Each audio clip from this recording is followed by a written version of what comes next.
If you've been around espresso machines for, let's say, maybe the last 10 years or so, you've probably seen things like programmable pre-infusion and flow control go from, pretty peak barista tech that was relatively expensive to something that's much more common and obviously much more affordable, which is actually a great segue into today's topic. This is the Lucca Tempo. It's a Clive Coffee exclusive built on the relatively well-received Quick Mill pop-up chassis.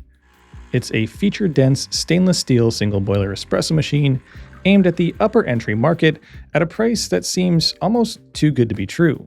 So today, we're going to dive deep into the Lucca Tempo, looking at its notable features, its performance in terms of espresso and steam, and of course, its quirks and downsides. But before we get too deep into it, I should say that Clive Coffee sent me the Lucca Tempo as a loaner to review and test, but of course agreed to my terms of no access to the contents of this video or my draft prior to full public release.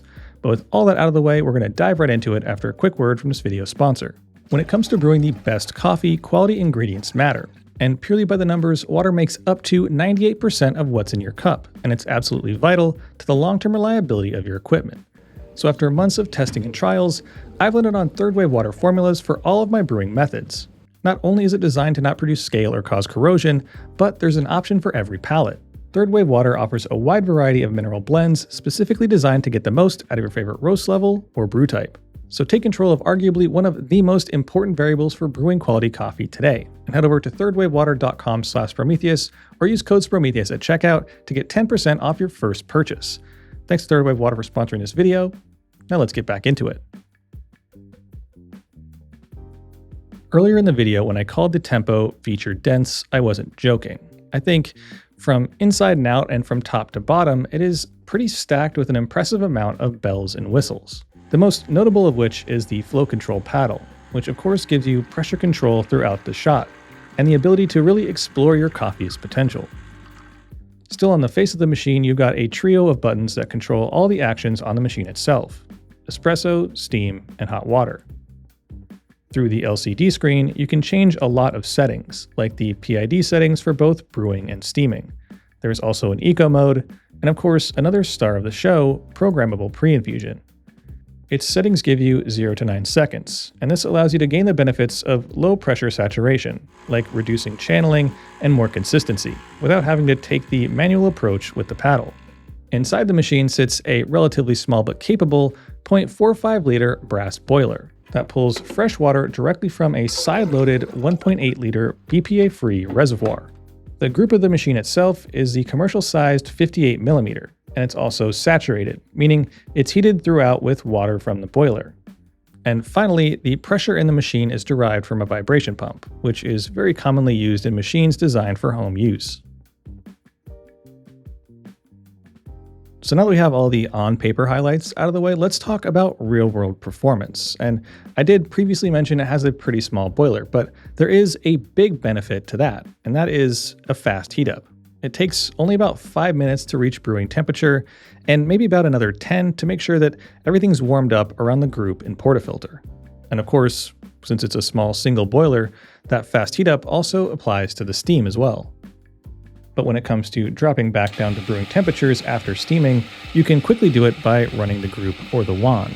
But keep in mind that that small boiler will actually rip through the water tank surprisingly quickly, and having a side load water and a relatively shallow drip tray can be either both good or bad depending on your bar layout or location. And once you're ready to brew, the machine functions in two ways. You can utilize the built-in pre-infusion, which appears to basically just open the brew valve and allow water to gently fill the headspace and saturate the puck without any pump engagement, followed by full brew pressure.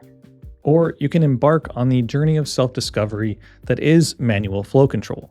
The flow control itself does have a learning curve. It is very sensitive and not near as precise as previous options I've used on E61 machines, all of which makes it difficult to produce consistent results. The approach that seems to work best, at least for me, is starting your shot with the flow control paddle facing you, then move it immediately to the left to reduce the flow until it builds your pre-infusion pressure, and followed by an ever so slight nudge to brewing pressure overall. Then you can reduce it to ramp the pressure down towards the end, or just hit the brew button to cut the pump off. But regardless of which direction or method you use to approach your coffee, it is absolutely capable of producing really tasty, well-extracted shots of espresso. But also, this is all said keeping in mind that your espresso machine really is only as good as your grinder. But the steam, I think, was the big unexpected MVP of the Tempo, producing a properly dry and surprisingly powerful output, making it very easy to achieve your desired texture. As always, when you use something every day over the course of a couple of months, you tend to run into those aspects that maybe are less than ideal. So I'm going to go through the things that either concerned or annoyed me, starting from the least to the most.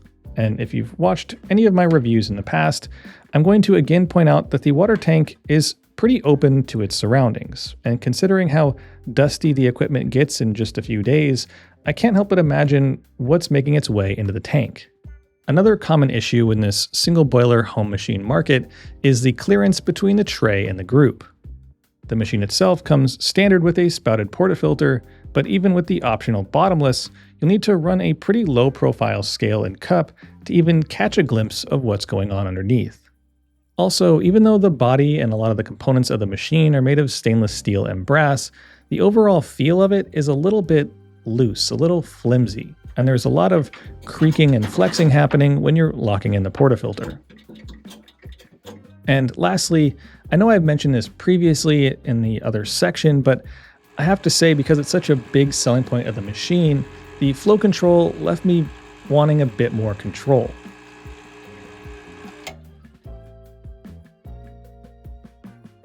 Like I mentioned in the beginning, over my career of reviewing espresso machines, I've seen a lot of these features go from relatively expensive to much more affordable and commonplace. And with the Lucca Tempo, it appears they are aiming to continue to put things like programmable pre-infusion and flow control into the hands of home baristas for less, which is an admirable approach, though not without its flaws. But overall, it's definitely a solid platform for someone looking for these features at a reasonable price point, especially with the use of minimal plastic or potential digital gremlins.